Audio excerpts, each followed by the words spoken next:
मैं यहाँ की बहू हूँ। मैं यहाँ उम्मीद लेके आई हूँ। आज से यहाँ का कानून ऐसा नहीं करेगा। बिलीव, यकीन है, मुझे भरोसा है। ट्रस्ट कहूँगी, ट्रस्ट है। तो मैं अब यहाँ की बेटी हूँ, यहाँ की बहू। पाकिस्तान मुझे मतलब वो आना, वो मुझे मेरे लिए मतलब पराया देश बन चुका है। पाकिस्तान से भारत आई सीमा से यूपी एटीएस ने 2 दिन तक पूछताछ की। इसके बाद सीमा ने शुक्रवार को मीडिया से बातचीत में कहा, मेरी ज़िंदगी सचिन के लिए है। मैं भारत की जेल में ज़िंदा गुजार दूंगी, लेकिन पाकिस्तान नहीं जाऊंगी। मैंने सिर्फ एक गुनाह किया, नेपाल से भारत आई। एटीएस की पूछताछ के सवाल पर सीमा ने कहा, वहाँ बड़े लोग थे, इसलिए सारे सवाल भी बड़े थे। 6 पासपोर्ट में 4 बच्चों के, एक पासपोर्ट खारिज हो चुका है। अगर मेरे मन में चोर होता तो मैं उसे फेंक देती। मैंने कोई फर्जी पासपोर्ट नहीं बनवाया। ज़िंदगी में क्या क्या हुआ, मेरे बचपन से लेकर अब तक सारी जानकारी एटीएस ने ली। सीमा जासूस है या नहीं, एटीएस की 2 दिनों की पूछताछ में इसका कोई भी सबूत हाथ नहीं लगा है।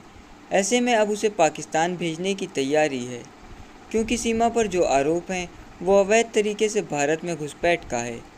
इस तरह के मामलों में 5 से 7 साल तक की सज़ा हो सकती है। लेकिन ऐसे मामलों में कार्रवाई करने के बजाय आरोपी को उसके देश वापस भेजा जाता है। अगर सीमा को वापस भेजा गया तो पाकिस्तान में वहाँ के लॉ के हिसाब से उस पर कार्रवाई हो सकती है। उधर नोएडा पुलिस कोर्ट में चार्जशीट लगाने के लिए दस्तावेज तैयार कर रही है। पुलिस के पास मुकदमा दर्ज होने के बाद चार्जशीट दाखिल करने के लिए 60 दिन का समय है। यूपी पुलिस एटीएस रिपोर्ट के आधार पर धाराओं में इजाफा कर सकती है। पुलिस ने पहले सीमा पर फॉरेनर्स एक्ट सेक्शन 14 और 120 भी लगाया था। इन धाराओं में 5 साल तक की सजा का प्रावधान है, इसलिए कोर्ट से सीमा और सचिन को आसानी से जमानत मिल गई। लेकिन अब इनकी धाराओं में 420, 468 और 471 की बढ़ोतरी की जा सकती है।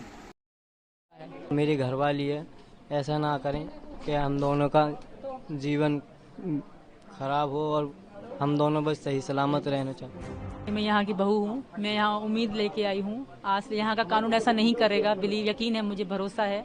ट्रस्ट कहूँगी, ट्रस्ट है। तो मैं अब यहाँ की बेटी हूँ, यहाँ की बहू। पाकिस्तान मुझे मतलब वो आना, वो मुझे मेरे लिए मतलब पराया देश बन चुका है। मेरी घरवाली है, ऐसा ना करें कि हम दोनों का जीवन खराब हो और हम दोनों बस सही सलामत रहना चाहते।